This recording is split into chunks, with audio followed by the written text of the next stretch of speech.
फजर की नमाज के बाद सूरह यासीन पढ़ना कैसा है, क्या ये सुन्नत अमल है? अब्दुल मुत्तलिब इंडिया से। मुस्नद दारमी की हदीस है कि नबी सल्लल्लाहु अलैहि वसल्लम ने फरमाया, जिसने सुबह सूरह यासीन की तिलावत की तो अल्लाह ताला उसके, इस तरह के अल्फाज हैं कि उसके सारे काम पूरे हो जाएंगे। लेकिन ये हदीस सनद के लिहाज से बहुत ज़्यादा ज़ईफ़ है। फजर के बाद कौन से काम करें? फजर के बाद एक मुसलमान की क्या रूटीन होनी चाहिए, इस पर रोशनी डालें अबू हुनैन कराची से। देखें, हदीस से तो ये बात साबित है कि फजर के बाद का वक्त ज़िक्रुल्लाह का वक्त है। आप सल्लल्लाहु अलैहि वसल्लम ने इरशाद फरमाया कि जो शख्स फजर की नमाज के बाद उसी जगह जहाँ नमाज पढ़ी है बैठे बैठे अल्लाह का जिक्र करता है, यहाँ तक कि जब सूरज एक नेज़ा बुलंद हो जाता है, इशराक का वक्त दाखिल होता है, 2 रकत पढ़ता है तो अल्लाह उसको एक हज उम्रे का सवाब अता फरमाते हैं। तो बहुत सारे असलाफ इसी पर अमल करते थे कि फजर की नमाज के बाद अल्लाह का जिक्र किया करते थे। यहाँ तक फुक़हा ने लिखा है कि फजर की नमाज के बाद तिलावत करने से बेहतर है जिक्र करना। तो अगर कोई इस तरह तस्बीहात ना कर सके तो फिर तिलावत कर ले, क्योंकि बहरहाल तिलावत भी एक तरह का अल्लाह का जिक्र ही है। तो ये वक्त जो है ना, जिक्र अस्कार का वक्त है। सबसे बेहतर है जिक्र करे, वो नहीं तो फिर तिलावत करे। तो लेकिन वाजिब कुछ भी नहीं है इसमें। तो अगर आप फजर से पहले कर लें जिक्र, फजर से पहले कर लें तिलावत तो भी जायज़ है। तो शरीयत में आपको इसका इख्तियार दिया है। लेकिन फजर के बाद सोना फ़ौरन, ये बहरहाल शरीयत में नाजायज़ हराम ना भी हो लेकिन नापसंदीदा है। बहुत सारे असलाफ से इसकी कराहत मनकूल है। तो अगर कोई मजबूर हो तो एक अलग बात है। जैसे किसी को रात को नींद ही ना आई हो और उसने सुबह 8 बजे कहीं जाना है, अब वो अगर फजर के बाद नहीं सोएगा तो वो आगे नींद पूरी नहीं होगी, मसाइल खड़े होंगे, तो वो अलग बात है, वो सो जाए।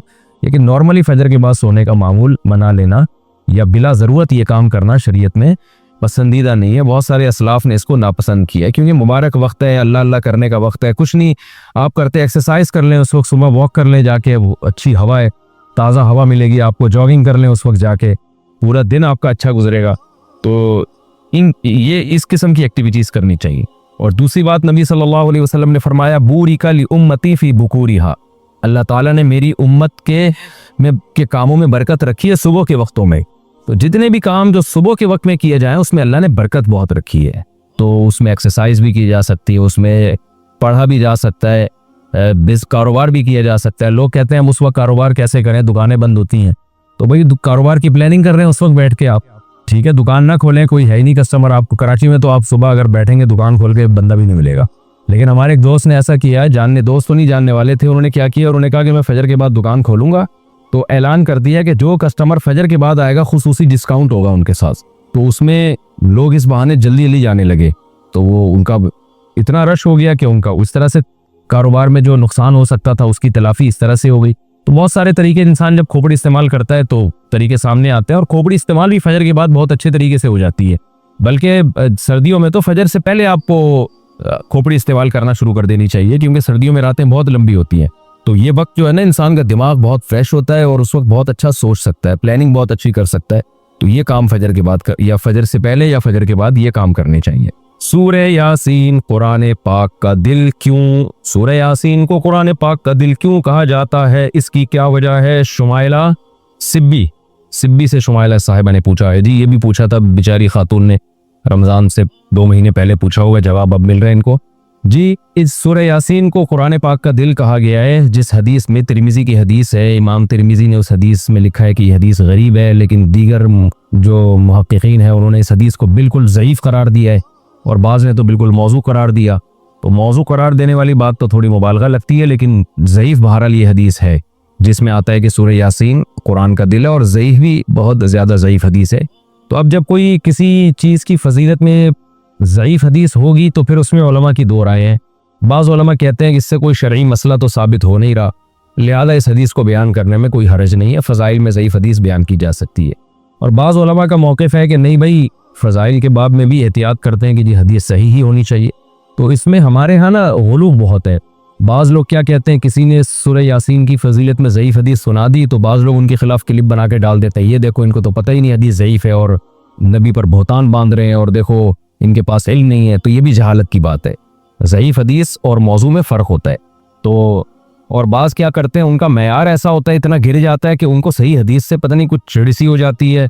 वो कभी किसी मौजू पर इल्ज़ाम ही नहीं करते कि हम सही हदीस पेश कर दें लोगों के सामने। इस बारे में सही हदीस भी होती हैं उस मौजू से मुताल्लिक। तो इसलिए इत्तदाल की राय यही है कि आपका जो मौक़िफ़ है आप वो बयान कर दें और दूसरे पे तंज़ ना करें आप। तो हमारी राय यही है कि जब हमारे पास सही अहादीस से इतनी चीज़ों की फजीलतें साबित हैं तो हमें ज़ईफ़ की तरफ जाने की ज़रूरत नहीं है। तो मेरा तो तरीक़ा यही रहा है कि भाई जब सूरह यासीन के बारे में जो ये हदीस है कि कुरान पाक का दिल है, ये सही हदीस नहीं है, तो मेरा मौक़िफ़ यही है कि इसमें एहतियात की जाए, ना बयान की जाए वो हदीस।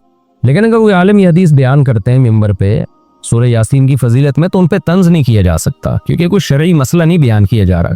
क्योंकि सूरह यासीन का मजमून बहरहाल इतना जानदार, इतना शानदार है कि इस ज़ईफ़ रिवायत की तायीद इससे बहरहाल होती है कि उसके मजमून को जब आप देखते हैं तो लगता है कि ये वाकई कुरान पाक का दिल है। अवलम यरल इंसानु अन्ना खलक़नाहु मिन नुतफ़तिन फ़इज़ा हुवा ख़सीमुम मुबीन। नबी के पास एक शख्स जो है ना कब्र की बोसीदा हड्डी लेकर आया और कहने लगा इसमें जान कौन डालेगा। सूरह यासीन में अल्लाह ने आखिरी रुकू नाजिल किया कि ये इंसान जो आपके पास हड्डी लेकर आया है ये देखता नहीं है हमने इसको मनी के कतरे से बनाया, और आज ये हम पे एतराज कर रहा है कि इस बोसीदा हड्डी में कौन जान डालेगा। कुल युह्यीहा अल्लज़ी अंशअहा अव्वल मर्रा। आप इससे कहते हैं वही जिसने इस हड्डी को पहली दफ़ा बनाया ना, इसी हड्डी से पूछिए, बताएगी जिसने मुझे पहली दफ़ा बनाया है वो मुझे दोबारा भी बना सकता है।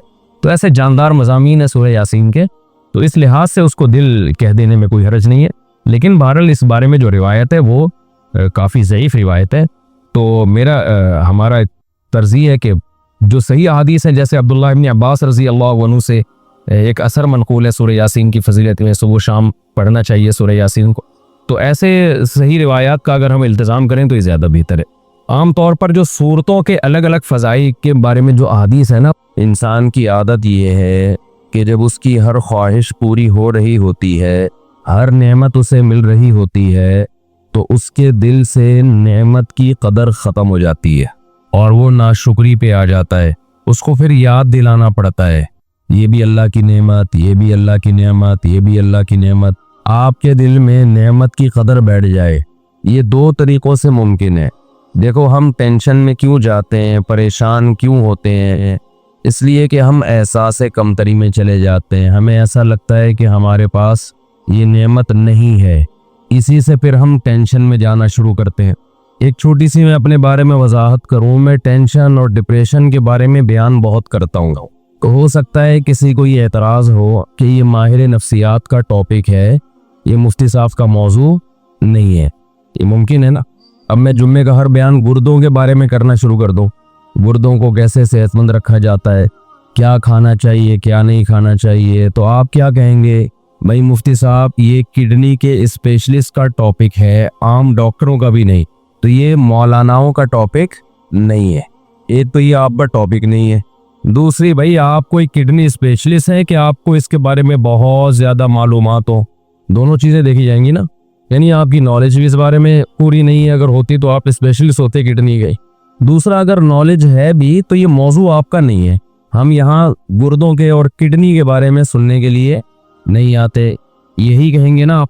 तो ये सवाल होता है कि भाई ये टेंशन, डिप्रेशन, स्ट्रेस, एंजाइटी, मुफ्ती साहब पहली बात तो ये कि आप क्या माहिर नफ्सियात डॉक्टर हैं जो आप इन मौजूआत पर बात करते हैं। दूसरी बात ये कि अगर आपको बिलफर्ज इन मौजूआत में महारत है भी तो भी आपका टॉपिक नहीं है। आपका टॉपिक तो है नमाज, ज़कात, हज, रोज़ा, निकाह, विरासत, तलाक, ख़रीदो फ़रोख्त के शरई अहकाम और अखलाकी बुराइयाँ जो सोसाइटी में फैल रही हैं, बेपर्दगी, ज़िना, चोरी, ये आपके मौजूआत। काइंडली डिप्रेशन, स्ट्रेस, टेंशन, ये किसका टॉपिक है भाई? बोल लो यार, ये डॉक्टरों का है। पूरे पूरे 4-4 साल पढ़ते हैं लोग, 6-6 साल पढ़ते हैं, फिर पागलों पे प्रैक्टिस करते हैं, या तो खुद पागल हो जाते हैं या बहुत सारे पागलों को ठीक कर देते हैं। तो वो कब बेवकूफ़ है जो इतनी मोटी मोटी किताबें पढ़ रहे होते हैं। शऊर, तहत शऊर, वो देखा हुआ ना नफ्सियात की किताबों में आपने, अनकॉन्शियस, कॉन्शियस, ये पूरी ज़िंदगी उनकी इसी बहस में गुजरती है। तो मैं फिर इस पर इतना क्यों बोलता हूँ? अक्सर मेरे बयान में आ रहा होता है भाई ये डिप्रेशन का इलाज है, स्ट्रेस का इलाज है। मैं इसलिए बोलता हूँ कि ये जो डिप्रेशन आजकल फैली हुई है और जो स्ट्रेस आजकल फैली हुई है, ये 99% हुब्बे दुनिया का नतीजा है। समझता है बात को कि नहीं समझता? एक टेंशन वो होती है, आप वाकई किसी टेंशन में हो, सच्ची मुच्ची की टेंशन है, उस टेंशन से निकलने के लिए आप डॉक्टर से रब्ता कर रहे हो, वो टेंशन डॉक्टर का टॉपिक हो सकता है, बल्कि है वो, मैं ये मानता हूं कि वो किसका मौजू है, उसके पास सही गाइडेंस है या नहीं है मैं बाद में बात करूंगा। यानी there are two types of tensions. Tensions की कितनी किस्में हैं? दो। एक टेंशन की किस्म वो है जो टेंशन है नहीं, आपको महसूस हो रही है। कुछ चीजें इतनी होती नहीं है, महसूस ज्यादा होती है। भी इस पे एक क्लिप वायरल हुआ है किसी का बड़ा जबरदस्त, उसमें लिखा हुआ है कि ये लिखा होता है ना मेडिकल की किताबों में या साइंस की किताबों में कि टेम्परेचर इतना है, फील इतना हो रहा है। फील लाइक ऐसा होता है ना भाई, टेम्परेचर 30 है और फील कितना होगा 35 या 34। तो जो साइंस के स्टूडेंट्स हैं उनको इसका मतलब समझ में नहीं आता, जब है 30 तो फील 34 क्यों हो रहा है, सवाल पैदा होता है। तो उसने बड़ा अच्छा जवाब दिया है, बहुत सारे मसले आपके ना टिकटॉक पे हल हो जाते हैं जो बड़े बड़े साइंसदान हल नहीं कर सकते। तो उसने कहा कि देखो आपके वालिद साहब आपकी बेइज्जती कर रहे हैं, आपको बेइज्जती फील हो रही है, अचानक आपके दोस्त आ जाएं तो बेइज्जती का जो तनासुब है वो तो वही रहेगा, फीलिंग आपकी, बोलो यार क्या हो गया, बढ़ जाएगी, फीलिंग बढ़ जाएगी आपकी। बेइज्जती तो उतनी है जितनी हुई है आपकी। कोई बंदा आ जाए, कोई आपका दोस्त जानने वाला जिसके सामने आपके अब्बा ने बेइज्जती की है, तो बेइज्जती का लेवल वही है, तनासुब वही है, बेइज्जती की फीलिंग क्या हो जाएगी। तो उन्होंने कहा ऐसे ही बाज़ दफा टेम्परेचर 30 होता है, लगता कितना है 35 लग रहा होता है। तो मैंने ये लतीफ़ा बराए लतीफ़ा नहीं सुनाया, बाज़ दफा टेंशन 10 डिग्री होती है, फील 99 डिग्री हो रही होती है, अगर डिग्री में हम उसकी यूनिट को फर्ज कर लें। बाज़ दफा होती नहीं है टेंशन, बिला वजह की फील हो रही है आपको, समझते हो, बिला वजह की कुछ भी नहीं है, आपको खामखा में फील हो रही है। 3 दर्जात हैं, एक ये कि टेंशन 10 डिग्री है, या हम टेम्परेचर से ही कर लेते हैं ना उसको कंपेयर, टेंशन 30 डिग्री है, फील कितनी हो रही है 35। एक तो ये है, ये भी हमासत है इतनी फील आपको, आपकी बॉडी में कुछ गड़बड़ होगी ना, इसका मतलब है यार क्या हो गया, पता नहीं किस स्टाइल में बैठे हैं आप लोग। तो अब तो सुबह सुबह नाश्ता करके आए हैं ना आप लोग। एक दर्जा ये है कि है 30, महसूस कितनी हो रही है 35। एक दर्जा ये है कि है 30 और महसूस भी कितनी हो रही है, ये 30 ही हो रही है। एक दर्जा ये बहुत ही अजीब है, वो ये कि टेम्परेचर 0 से भी कम है, यानी टेम्परेचर है ही नहीं, -30 है और महसूस +30 हो रहा है, यानी सर्दी लगनी चाहिए, माइनस में टेम्परेचर चल रहा है, टेम्परेचर का कोई सबब मौजूद नहीं है, डीप फ्रीजर में बैठा हुआ है फिर भी गर्मी लग रही है। ये तो पागलपने की इंतहा है या नहीं है, क्या ख्याल है भाई, ये तो लग रहा है कोई और ही मखलूक है, ये इंसान का बच्चा नहीं है ये। अभी पता है क्या है, अब यहाँ मैंने जो मिसाल दी है ना उस पर फिट करें इसको। एक तो ये है कि आपको जो परेशानियां हैं 30 डिग्री हैं, महसूस कितनी हो रही हैं 35, ये भी हमाकत है या नहीं है, जितनी टेंशन होनी चाहिए उससे डबल हो रही है, 30 के बजाय 60 हो रही है। छोटा सा गम है, महसूस क्या हो रहा है बहुत ज्यादा, पागलपन है या नहीं है, ये तो बोल लो कि पागलपन है। एक ये है कि टेंशन 30 है और महसूस भी कितनी हो रही है 30 ही महसूस हो रही है, ये नॉर्मल आदमी को हो सकता है।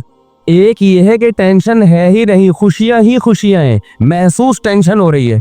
अबे क्या हो गया, जिंदगी खुशियों से भरी हुई है, महसूस क्या हो रही है, स्ट्रेस में जा रहा है, ऊपर की सेटिंग परेशानियों की वजह से आउट हो रही है, हालांकि है वो खुशियों में।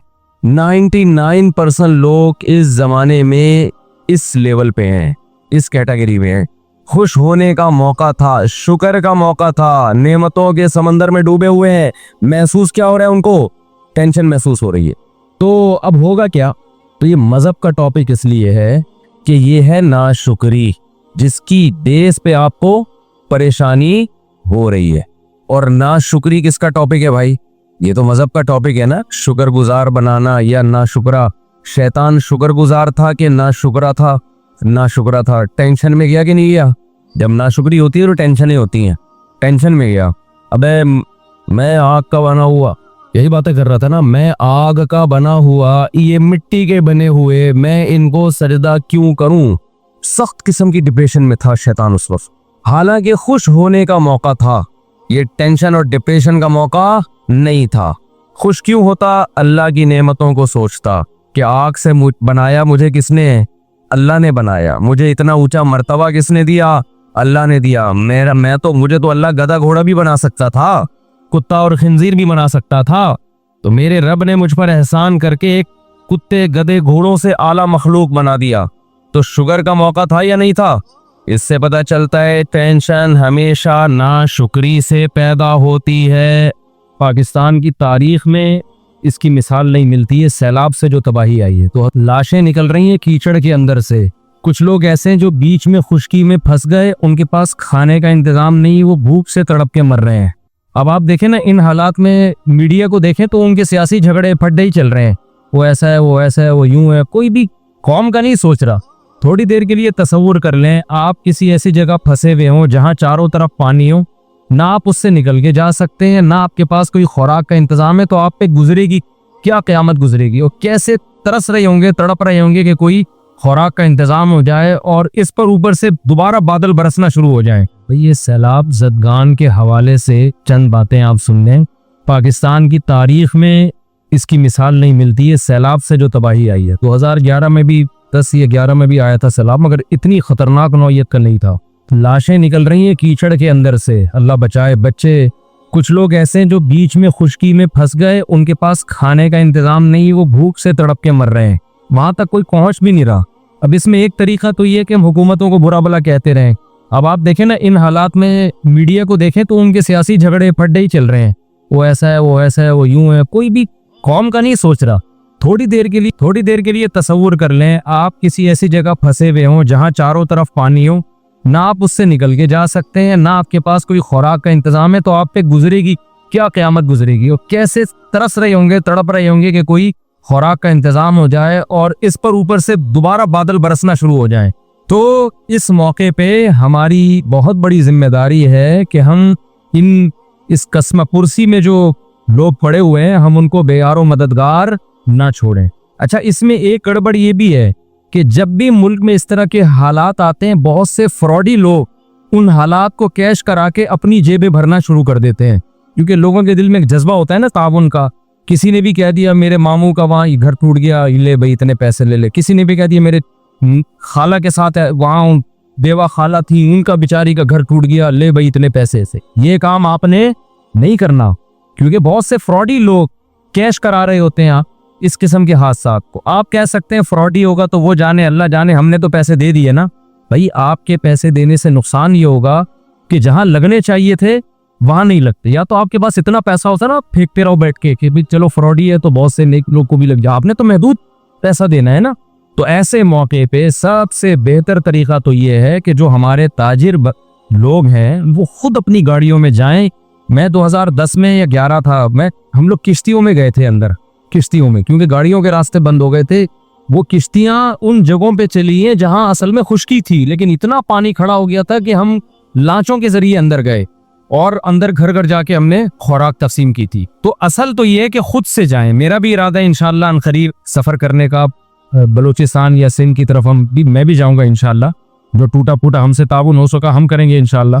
और मेरा इरादा पाक एड वेलफेयर ट्रस्ट की तरफ से जाने का, क्योंकि जो ट्रस्ट होते हैं, जो रिलायबल ट्रस्ट होते हैं, उनको अंदर के हालात पता होते हैं। अब हम जाएं तो हम तो अजनबी है ना, तो हमें क्या पता कि कहाँ क्या हो रहा है। तो खुद से मेरा भी इरादा है इंशाअल्लाह जाने का, लेकिन आप भी कोशिश करें खुद से जाएं। और ऐसा नहीं कि किनारे पे बस खुराक बांट के आड़ गए आप। हमें बहुत अफसोस के साथ कहना पड़ता है कि जब मैं 2010 या 11 था, मुझे सही वो साल याद नहीं है, मैं गया था सैलाब ज़दगान की मदद के लिए, तो मैंने बास ट्रस्टों को देखा। बास सबकी बात नहीं कर रहा, खूब समझ में। बास लोग क्या कर रहे थे, शहर में ना लाइन लगा के खुराक बांट रहे हैं, वीडियो बना रहे हैं और मीडिया पे डाल रहे हैं, और अंदर बिल्कुल भी काम नहीं है जहां लोगों को ज्यादा जरूरत है। जो पानी में अंदर दूर दराज गांव में लोग फंसे हुए, उन तक कोई भी नहीं जा रहा। कुछ थे मुखलिस, कोई भी नहीं जा रहा का मतलब नहीं कोई भी नहीं, कुछ तो मुखलिस हर जगह होते हैं, लेकिन बहुत से लोग ये काम कर रहे थे। हमें अफसोस इस पर हो रहा था कि यार जहां चैनल की तरफ से कवरेज हो रही है वहां तो ऐसी खुराकें बांटी जा रही हैं जहां कोई चैनल वाला जाने के लिए तैयार नहीं है। अब ये सोशल मीडिया उस वक्त ज्यादा मुतहर्रिक नहीं था, तो जो जहां कवरेज नहीं हो रही, अंदर पानियों में जाके छोटी छोटे जजीरे बने हुए हैं, खुश्की है, वहां तो कोई भी नहीं जा रहा। वहां चूंकि कोई कवरेज देने के लिए तैयार नहीं है तो वहां खुराकें तकसीम नहीं हो रही हैं। तो ये भी कुछ थोड़ा सा, बाज ट्रस्ट ऐसे हैं जिन पे ट्रस्ट नहीं किया जा सकता। अच्छे भी हैं बुरे भी हैं, दोनों तरह के ट्रस्ट चल रहे हैं। बाज लोग तो ट्रस्ट बनाते हैं ब्लैक मनी को वाइट करने के लिए, ऐसे भी ट्रस्ट होंगे, यकीनन है। हमारे मुल्क में सब कुछ होता है तो ये क्यों नहीं होता। तो आप किसी रिलायबल ट्रस्ट पे ट्रस्ट करें। आप समझते हैं तो पॉकेट वेलफेयर ट्रस्ट तो चूंकि मेरे शागिर्दों का है, मैं उनके साथ कई दफ़ा ट्रैवलिंग कर, मेरा ट्रस्ट नहीं है पॉकेट वेल, लेकिन मेरे शागिर्दों का है, तो मुझे उन पे एतमाद है। लेकिन आपको जिस पे भी एतमाद हो, इसमें खदीजतुल कुबरा ट्रस्ट भी है, बहुत अच्छा काम कर रहा है। इसी तरह डिफेंस में हजरत मुफ्ती अब्दुल सत्तार साहब का ट्रस्ट है, उसका नाम क्या है, बैतुस्सलाम, वो भी बहुत अच्छा काम कर रहे हैं, रिलायबल लोग हैं। और भी हैं, इनके अलावा भी हैं, बड़े बड़े ट्रस्ट हैं, जिस पे भी आपको एतमाद हो आप उनके जरिए ताउन कर सकते हैं। बेहतर तो ये कि आप खुद जाएं। दूसरे दर्जे में आप किसी एक ऐसे ट्रस्ट पे ट्रस्ट करें जो काबिले ट्रस्ट हो, समझते हैं कि नहीं समझते, और उनके साथ ताउन करें। वहाँ खुराकें और उनकी जो मदद है वो हमारी जिम्मेदारी बनती है, उन तक पहुँचाएं आप। तो ऐसे मौके पे उनको बेयारो मददगार छोड़ देना ये बहुत बुरी हरकत है। नबी सल्लल्लाहु अलैहि वसल्लम ने फरमाया, वो शख्स मोमिन नहीं है जो पेट भर के खाए और उसका पड़ोसी भूखा सोए। तो ये हमारे पड़ोसी ही हैं, मुल्क के लोग हैं, हमारे मुल्क के ना भी होते तो भी इंसानी हमदर्दी से ताउन फर्ज बनता है हमारा। तो जो ये तो अपने मुल्क के लोग हैं, इनमें सबसे पहली हमारी जिम्मेदारी है। और अल्हम्दुलिल्लाह हमारे मुल्क का रिकॉर्ड है दुनिया में, खैराती इदारों में हम ताउन में पीछे नहीं है। जो अगर आप दुनिया में सर्वे करेंगे ना तो आपको पता चलेगा ये कौम बड़ी जरखेज है, लेकिन उसको उल्लू बनाने वाले लोग बहुत ज्यादा हैं। कौम बहुत पैसा निकालती है अल्हम्दुलिल्लाह, लेकिन ये पैसा सही जगहों पे खर्च आम तौर पर नहीं होता। गलत लोग आम तौर पे पैसा कैश करा लेते हैं। तो आप ताजरों की मैं समझता हूँ जिम्मेदारी है, खुद से जाएं भाई, खुद जाएं, खुद अपने हाथ से गरीब को निवाला खिलाएं, इसमें बड़ा मजा आता है। हजरत उमर ने नहीं किया था कि भूखे थे बच्चे, कैसा प्यारा वाक्य। हजरत उमर वो राशन की बोरी डाल के उनके घर गए तो उनके खादिम ने कहा, अमीरुल मोमिनीन अब आप यहाँ से चलें बस। उन्होंने कहा नहीं नहीं नहीं, मैंने इनको जैसे भूख से भी लगता हुआ देखा है ना, तो अब मैं इनको खाता हुआ भी देखना चाहता हूँ।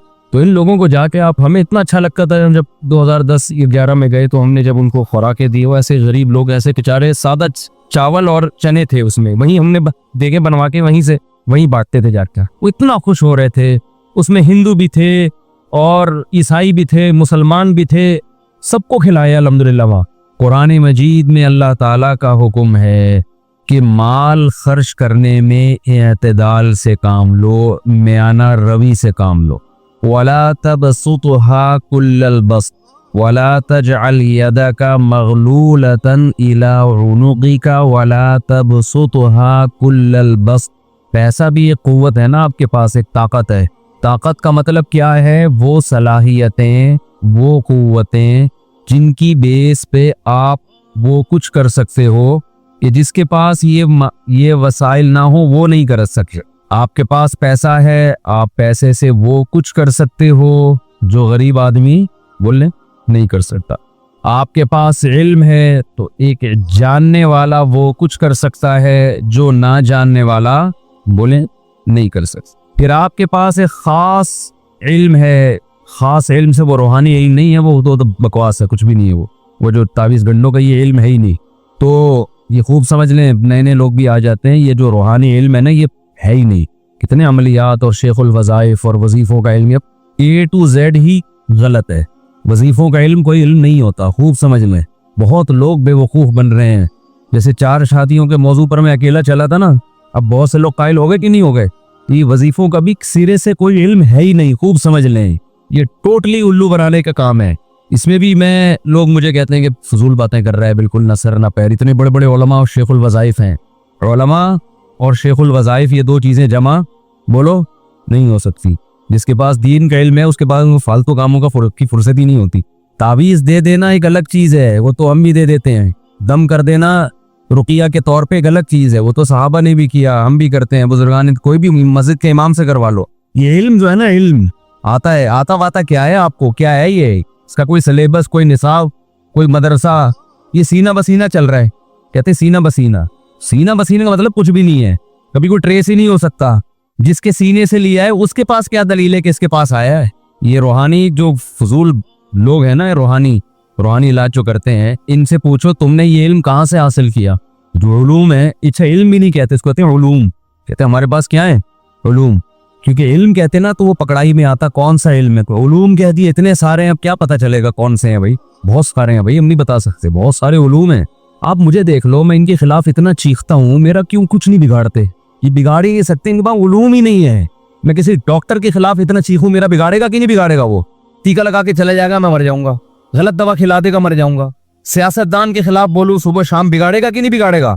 क्या हो गया, मैं एकदम जज्बाती होना शुरू हो जाता हूँ ये टॉपिक जब आता है, इसलिए कि इसमें इल्म के नाम पे, बुजुर्गी के नाम पे जो उल्लू बनाया जा रहा है ना, किसी फील्ड में इतना उल्लू, खिलाफतें मिल रही हैं बुजुर्गों से, इन रूहानी इलाज वालों को, इतने बड़े बड़े हमारे अकाबिर हैं, बुजुर्ग हैं जिनको हम भी मानते हैं, वो खिलाफत दे रहे हैं इनको। अरे क्या सोच के तो आप खिलाफत दे रहे हैं, क्या है इसके पास, शेखुल वज़ाइफ है ये। जब बड़े उलमा को इन लोगों ने बेवकूफ बनाया हुआ है तो आप और मैं किस खेत की मूली हैं। मैं उन बड़े उलमा से बदगुमान नहीं होता, ये खूब समझ लें। लोग कहते हैं इतने इतने बड़े हजरत जी से खिलाफत मिली है, ये कैसे गलत हो सकते हैं, तो मैं उन बुजुर्ग से बदगुमान नहीं होता। कहता हूँ यार, मैं कहता हूँ ये इतना होशियार है कि इसने इतने बड़े बुजुर्ग को भी उल्लू बना दिया है। होते हैं बुजुर्ग भी बेवकूफ बन सकते हैं, ये कोई ऐसा नहीं है कि कोई बुजुर्ग हो उसको आप, इंसान है ना वो, नहीं आ रही समझ में, ऐसी ठीक थी जो वो पुराना स्टाइल ठीक थी। अरे बुजुर्ग इंसान में होता है कि नहीं होता, उसको बेवकूफ बनाना, हर इंसान को बेवकूफ बनाना मुमकिन होता है, वो कोई लोहे का बना हुआ नहीं होता। कुछ लोगों को मुश्किल होगा, कुछ को आसान होगा, लेकिन ये नहीं है कि कोई इंसान ऐसा बन जाए कि अब वो उसको कोई कभी बेवकूफ का लफ्ज जरा नामुनासिब है, यूं समझे धोखा देना है, ये बेवकूफ का लफ्ज हटाते हैं हम, कि किसी भी बुजुर्ग को धोखा देना ये मुमकिन है। लोगों ने पैगंबरों को धोखे दिए हैं। हमारे नबी सल्लल्लाहु अलैहि वसल्लम के पास मुनाफिकीन आए थे ना, इस्लाम जाहिर करके कि हमारा कबीला मुसलमान हुआ है, कुछ लोगों को भेज दें उलमा को, हम उनको तबलीग करेंगे। ऐसी चिकनी चपड़ी बातें की कि हमारे नबी सल्लल्लाहु अलैहि वसल्लम ने हुफ़ाज और उलमा सहाबा को भेजा, उन्होंने ले जाके सबको शहीद कर दिया। तो मुनाफिकीन तो पैगंबर सल्लल्लाहु अलैहि वसल्लम को भी धोखा दे सकते थे, बशर हैं, इंसान हैं। अल्लाह ने फिर आपको मुत्तले किया, लेकिन जो नुकसान होना था वो हो गया। तो यहाँ ये जो रूहानी इलाज वाले हैं, ये भी बुजुर्गों को धोखा देते हैं, बेवकूफ बना देते हैं। बुजुर्ग बेचारे इंसान है, वो खिलाफत दे देते हैं कि इतने नेक आदमी तो मैंने पहली दफा देखा है, बल्कि वो सोच रहे होते हैं जिनको दीवी है उनसे लेके इन्हीं को दो। असल तो ये है, ये ऐसे चिकनी चपड़ी बातें करते हैं ये जो वजीफों के शेख होते हैं। छोड़ दो, नहीं छोड़ेंगे, मुझे पता है नहीं छोड़ेंगे, हम तो मदरसों में समझा समझा के थक गए, हमारे अपने शागिर्द जाते हैं रूहानी आमिलों के पास, खिलाफतें ले लेके आ रहे हैं, ऐसे चिकनी चपड़ी बातें करते हैं ये। और मुझे तो कम से कम ये ना बताया करे कि वो जो रूहानी आमिल है वो तबलीगी हैं, तो वो जिहादी हैं, वो आपके फलाने के खलीफा और डिमकाने। मैं इनसे कतन मुतासिर बोलो नहीं होता, मुझे इनकी औकात पता है अल्हम्दुलिल्लाह। जिसका दुनिया में कोई कारोबार ना चल रहा हो वो ताबीज गंडों का बिजनेस करता है, खूब समझ लो। और ये जो कहते हैं ना पैसे नहीं लेते, ये बहुत होशियार होते हैं जो पैसे नहीं लेते। हकीकत बता रहा हूँ, मैं जब निकाह की फीस नहीं लेता था ज्यादा पैसे आते थे, अब जब फीस मुतय्यन कर दी 1 रुपया भी कोई उससे ज्यादा नहीं देता। हकीकत है, जब निकाह के पैसे नहीं लेता था ना तो जेब में हाथ डाले, हदिये के तौर पे जितने आए दे दिए। नहीं मैं कहता नहीं भाई मैं पैसे नहीं ला रहे, मुफ्ती साहब पकड़े ना। अब जब हमने फीस मुतय्यन कर दी तो अब बार्गेनिंग हो रही होती है, हमारे जो बंदे हैं ना, यार थोड़ा कम कर लें, आधे कर लें, यार गुर्बत है, महंगाई है, इस तरह की। तो जो नहीं पैसे लेते वो अपने जाफरान बेच रहे होते हैं। ऐसे भी हैं कि भाई मुझे पैसे वैसे नहीं चाहिए, ये जाफरान है और ऊंट की छाल है, पता नहीं वो क्या है। अच्छा, फेंकने पर गवर्नमेंट ने कोई पाबंदी नहीं लगाई, तावीज लिखो जाफरान से। क्यों, क्या है जाफरान? भाई उलूम है ना, उलूम है, हमारे पास है, तुम्हारे पास थोड़ी है। ये तावीज किससे लिखा जाएगा? जाफरान से। अरे क्यों लिखा जाएगा? उलूम हमारे पास है, तुम्हारे पास नहीं। कहाँ से है उलूम? भाई 2 जानों बैठना पड़ता है बड़े बड़े लोगों की खिदमत में। जिनके पास बैठे वो कहाँ बैठे थे?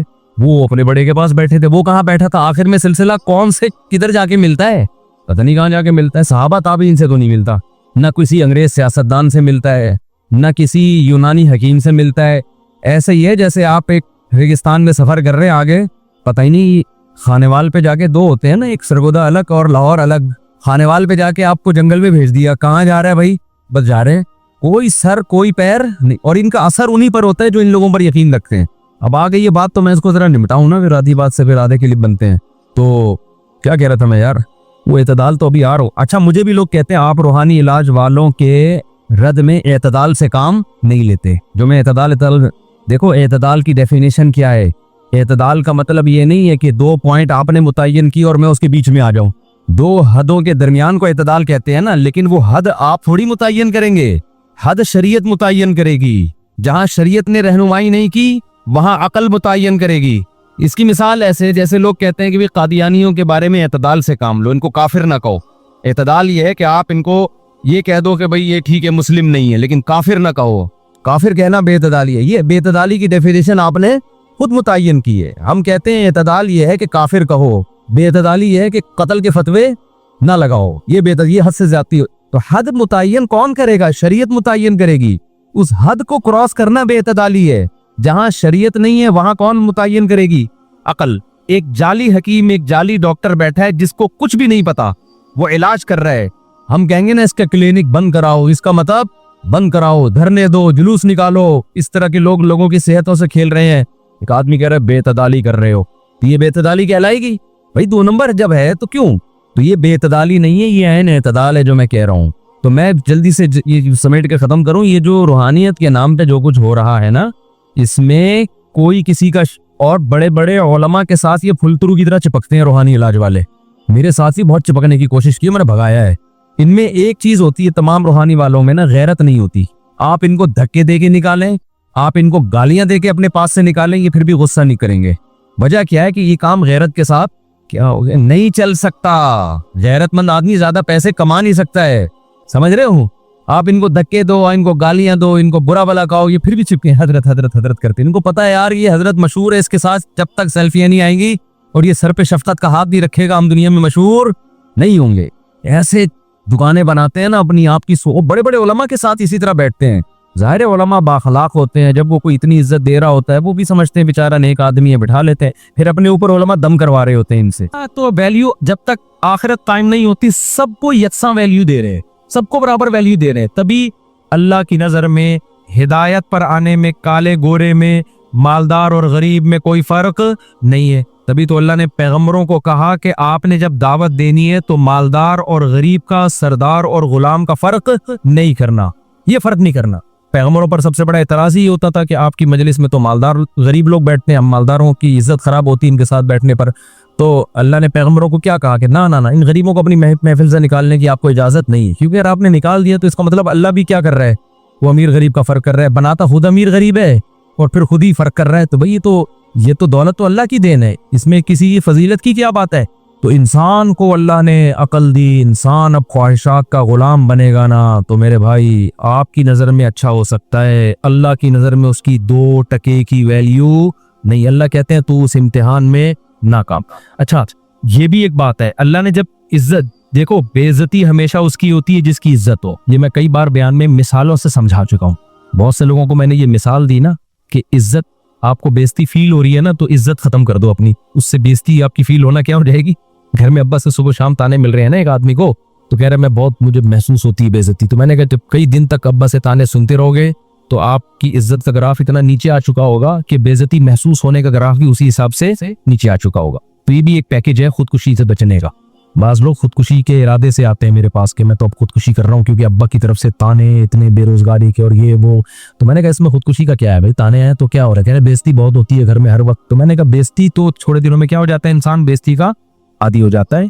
तो ये जितनी अभी फील हो रही है 1 महीने बाद इतनी फील नहीं होगी पीछे, इसलिए अभी 1 महीने का खुदकुशी को डिले कर दो, फिर मेरे पास आना, फिर मैं 1 महीने का पैकेज और दूंगा, तो उसके बाद इंजॉय करोगे इसको। तो लेकिन अब होता क्या है, खूब समझो कि अल्लाह ताला दुनिया में जिस मखलूक को इज्जत दी जाती है ना, अगर वो अपने इज्जत वाले काम करना छोड़ दे तो बेइज्जती भी किसकी होती है? हमेशा इज्जतदार लोगों की। इसलिए अल्लाह ताला ने जहां इंसान के लिए जन्नत बनाई है ना, वहीं जहन्नम भी किसके लिए बनाई है? इंसानों के लिए बनाई है अल्लाह ने। तभी कुरान क्या कहता है, एक तरफ कुरान इंसानों के फजाइल बयान करता है, वलक़द कर्रमना बनी आदम, हमने बनी आदम को बड़ी इज्जत दी। एक तरफ कुरान कहता है हमने बनी आदम को मस्जूद मलाइका, फरिश्तों का मस्जूद बनाया। एक तरफ कुरान कहता है हमने जो है सारी कायनात मुसख्खर कर दी बनी आदम के लिए। इतनी एक तरफ अल्लाह कहता है उलाइक कल अनाम, ये इंसान चौपायों से भी बदतर है। अरे भाई अल्लाह एक तरफ तो तू इतना प्रोटोकॉल दे रहा है, दूसरी तरफ कह रहा है ये गधे घोड़े से भी क्या है, बदतर है। भाई बात ये है कि जब इज्जत बहुत ज्यादा होती है और आप वो काम कर रहे होते हैं जो गधे घोड़ों पे सूट करते हैं, तो फिर आपका मकाम गधे घोड़ों जैसा नहीं होता। अल्लाह ताला ने हमें अपनी ताकत और कुदरत से पैदा किया। हमारी पैदाइश पर उसने माँ की छातियों में हमारे लिए बेहतरीन ग़िज़ा का इंतज़ाम किया। फिर जब हम बड़े हुए तो उसने आसमान से बारिशें बरसाईं। फिर ज़मीन में उसने ऐसी ऐसी चीज़ें पैदा की हमारे खाने के लिए कि एक बीज हम ज़मीन में डालते हैं और उससे सैकड़ों फल पैदा हो जाते हैं। सिनवानु व गैरु सिनवानी युस्क़ा बिमाइन वाहिद व नुफ़द्दिलु बअदहा अला बअदिन फिल उकुल। एक पानी, एक मिट्टी, एक गोबर, ये खुराक है। और उससे पैदा कितनी मुख्तलिफ किस्म की चीज़ें हो रही हैं। खरबूजे, तरबूज, अनार, अंगूर, खजूर, गंदम, मकई, बीसियों किस्म की चीज़ें उससे पैदा हो रही हैं। ऐसे ऐसे करिश्मे हैं उसकी कुदरत के कि इंसानी अकल हैरान हो जाती है। उसी से फिर गोबर और घास और पानी के मिलाप से घास पैदा होती है। गोबर, मिट्टी और पानी के मिलाप से घास पैदा होती है। उस घास को आप साइंसदानों के पास ले जाएं कि भाई इसमें कुछ चिकनाई या तेल का कतरा निकाल दो, वो कहते हैं भाई इसमें तेल है ही नहीं तो निकलेगा कहाँ से। लेकिन हमारा रब वो चारा जानवरों को खिलाता है, गाय को, बकरी को, भैंसों को, और थोड़ी देर में उससे चिकना और गाढ़ा दूध निकाल के हमारे सामने पेश कर देता है। उस दूध को जब हम गर्म करते हैं तो इतनी मोटी मलाई, और फिर जब हम उसे पकाते हैं, एक प्रोसेस से गुजारते हैं, तो इतना घी निकला उसमें से। हालांकि जो घास उस मशीन में डाली जा रही है उसमें घी के अलावा सब कुछ था, लेकिन अब उससे घी भी निकल रहा है। उसी घास से जानवर का खून पैदा हो रहा है, जिससे उस जानवर को ईंधन का काम है, वो जानवर को एनर्जी दे रहा है। और उसी से गोबर भी पैदा हो रहा है। वो गोबर मिट्टी में जाके नाइट्रोजन पैदा करने का जरिया बनता है और दोबारा घास पैदा करने का जरिया बन जाता है। ये बेहतरीन एक साइकिल है, सिस्टम है। ये पूरी कायनात का जो निज़ाम है ना, ये एक सिस्टम है जिसको नाइट्रोजन साइकिल कहते हैं या चक्कर कहते हैं। आपने शायद बायोलॉजी में जिन लोगों ने पढ़ के, जिन नहीं पढ़ी सॉरी, कराची में पढ़ाई की बात बहुत ही अजीब सी लगती है। कराची में जब मैं किसी से पूछता हूँ ना तो कि कौन सी क्लास में पढ़ते हो, तो मैं उससे ये नहीं पूछता कि कौन सी क्लास में पढ़ते हो, मैं ये पूछता हूँ आजकल आप कौन सी क्लास में नहीं पढ़ रहे, क्योंकि जाके क्लास में पढ़ता तो कोई है नहीं। तो मैं उससे पूछता हूँ आप 8वीं क्लास में नहीं पढ़ते हो या 9वीं क्लास में नहीं पढ़ते हो, तो बताता कि मैं 8वीं में नहीं पढ़ता। इसका मतलब है 8वीं में लेकिन पढ़ता। तो कराची में कभी भी किसी से ये ना पूछा करें कि तुम कौन सी यूनिवर्सिटी में पढ़ते हो। हमेशा पूछने का स्टाइल ये होना चाहिए आजकल आप कौन सी यूनिवर्सिटी में नहीं पढ़ रहे। हमारे एक हदीस के उस्ताद थे, वो उनको सबक में टाइम ऐसा दिया गया, वो नींद आती थी उनको उस टाइम पे। तो एक छोटी सी किताब थी हदीस की उनके पास, जब वो आते तो वो बेचारों को नींद आ जाती ना। तो उस किताब के बारे में जब मुझसे कोई पूछता कि आपने वो किताब किस उस्ताद से पढ़ी है, तो मैं कहता कि हमने ये किताब फला उस्ताद से नहीं पढ़ी है। भाई बस हमने ये किताब फला टीचर से नहीं पढ़ी है। उन्होंने क्या मतलब, नहीं तो करोड़ों टीचर है, लाखों टीचर है जिनसे नहीं पढ़ी। तो मैं कहता था ये आते थे मगर हमने पढ़ी नहीं है इनसे। तो कराची में जब भी किसी से आप पूछे ना तो ये ना पूछा करें कौन से कॉलेज में पढ़ते हो, कौन सी यूनिवर्सिटी में पढ़ते हो, कौन सी क्लास में पढ़ते हो। हमेशा ये पूछा करें कि कौन सी क्लास में नहीं पढ़ते हो, कौन सी यूनिवर्सिटी में नहीं पढ़ते हो। टीचर से भी ये पूछा करें, प्रोफेसर से भी, कि आजकल आप कौन से कॉलेज में नहीं पढ़ा रहे हैं। समझ रहे हैं? तो बायोलॉजी में आप लोगों ने नहीं पढ़ा होगा कि एक पूरा साइकिल है, एक पूरा क्या है, चक्कर है। बारिश का पानी समंदरों से उड़ता है, समंदरों से उड़ने के बाद पहाड़ों पे बरसता है और स्टोर भी हो जाता है बर्फ की शक्ल में। फिर वही पानी जमीन के अंदर भी जाता है। ऐसा ही है ना, कुओं की से हम निकालते हैं, चश्मों से निकालते हैं, हम पीते हैं, नहाते हैं, मुख्तलिफ काम है। किसी भी प्रोसेस में किसी भी तरह से वो पानी कहीं भी इस्तेमाल हो, बिल आखिर वो दोबारा फिल्टर होके पानी बनके वापस आसमान से जाके बरसना ही है उसने। जाया इस कायनात में कोई भी चीज, भाई ये इको खत्म करें, इस कायनात में कोई भी चीज जाया बोले नहीं होती। समझते हैं? जाया कुछ भी नहीं होता इस कायनात में। ये अल्लाह का एक अजीब सा निजाम है। अब सही हो गया ना।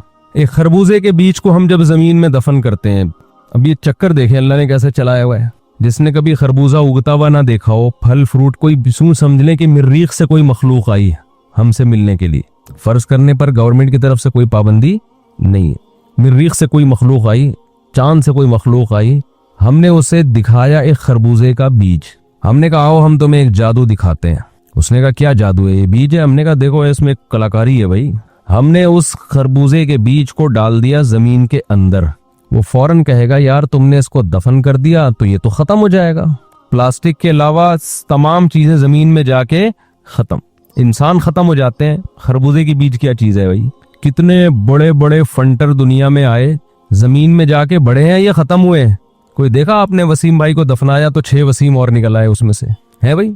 सत्तार भाई को दफनाया तो 8-10 सत्तार भाई और निकल आए।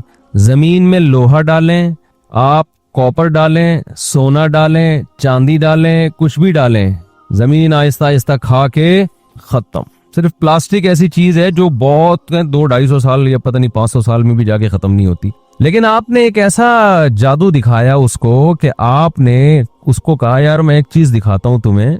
खरबूजा का बीज आपने क्या कर दिया?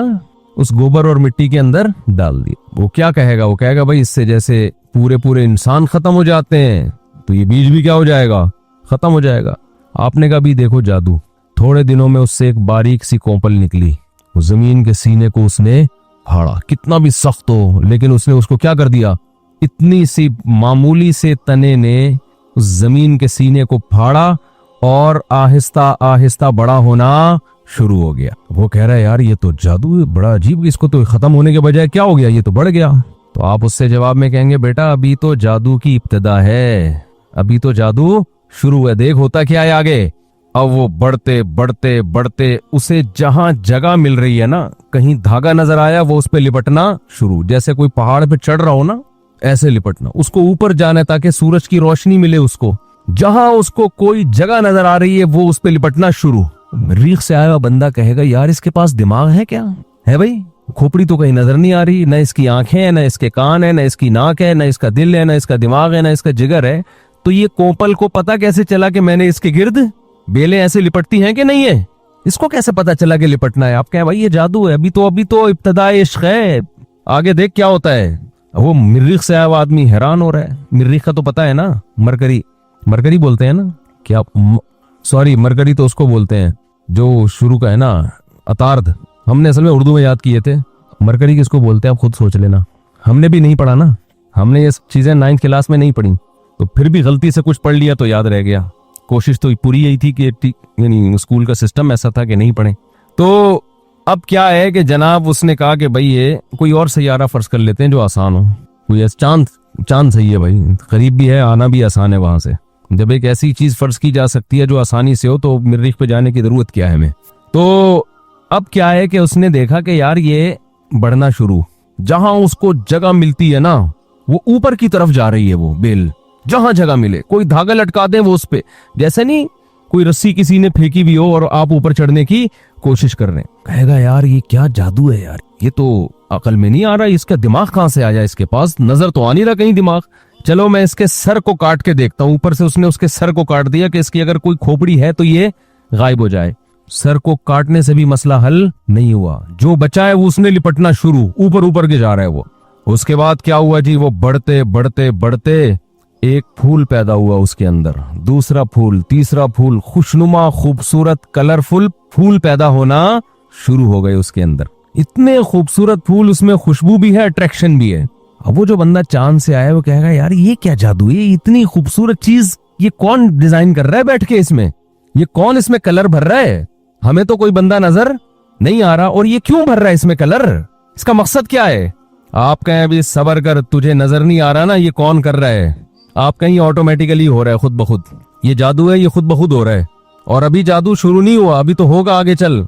क्या हुआ कि जी वो जब खूबसूरत फूल बने तो उन्होंने तितलियों को, कीड़े मकोड़ों को अपनी तरफ अट्रैक्ट करना शुरू कर दिया। तितलियां बैठ रही हैं उन फूलों पे, कीड़े मकोड़े आ रहे हैं, मक्खियां आ रही हैं। नतीजा क्या निकला कि फूल के ऊपर जो दाने होते हैं, उन तितलियां जब एक फूल पे बैठती हैं तो नर दाने उनके पांव पे चिपक जाते हैं, जब दूसरे फूल पे बैठती हैं वहां मादे दाने होते हैं, तो नर और मादा फूलों का इस तरह से मिलाप शुरू। जिन्होंने बायोलॉजी नहीं पढ़ी उनको खूब अच्छी तरह समझ में आ रहा होगा।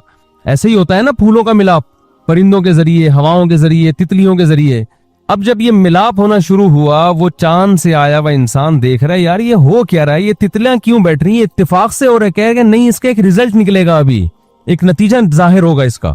फिर जनाब आहिस्ता आहिस्ता क्या हुआ, जब उन तितलियों का के जरिए नर मादा फूलों का मिलाप हुआ तो फूल झड़ना शुरू, नीचे से एक कच्चा सा फल पैदा होना शुरू हो गया। वो कह रहा है यार ये क्या ड्रामा हो रहा है भाई, ये कैसे हो रहा है? उन्होंने कहा भाई अभी जादू तू देख होता क्या है, तू समझ रहा था इसको हम जमीन में डालेंगे, जैसे मुर्दों को जमीन में डाला मुर्दे खत्म हो गए, लोहे को जमीन में डाला लोहा खत्म हो गया, सोने को जमीन में डाला सोना खत्म हो गया, तो इतना सा बीज भी खत्म होगा? ना ना ना, अभी देख होता क्या है इसमें।